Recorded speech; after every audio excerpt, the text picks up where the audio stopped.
আল্লাহর কোরআনের সবচাইতে দামি আয়াত, the greatest verse in the Quran.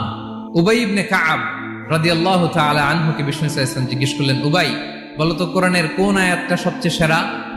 উবাই জানেন, তারপরে বললেন আল্লাহু ওয়া রাসূলুহু আ'লাম, আল্লাহ আল্লাহ রাসূল ভালো জানেন। দেখেন কত বিনয়ী ছিলেন সাহাবারা, জেনেও উত্তর দিতে চাইতেন না, ভাবতেন না জানি বিষ্ণুনবী নতুন কিছু আমাদেরকে জানায়।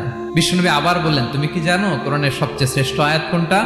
এবার উবাই ভাবলেন এবার আমি উত্তরটা দিয়েই দেই। তিনি বললেন আয়াতুল কুরসি, আল্লাহু লা ইলাহা ইল্লা হুয়াল হাইয়ুল কাইয়ুম, এটা শ্রেষ্ঠ আয়াত। বিষ্ণুনবী খুশি হয়ে উবাই ইবনে কাবের বুকে একটা চাপড় মারলেন, এরকম আদরের চাপড় দিয়ে বললেন, লিয়াহনিকাল ইলমু ইয়া আবুল মুনজির, হে আবুল মুনজির, জ্ঞান এবং প্রজ্ঞা তোমার জন্য মোবারক হোক, তুমি ঠিক বলেছো। সুবহানাল্লাহ পড়ে।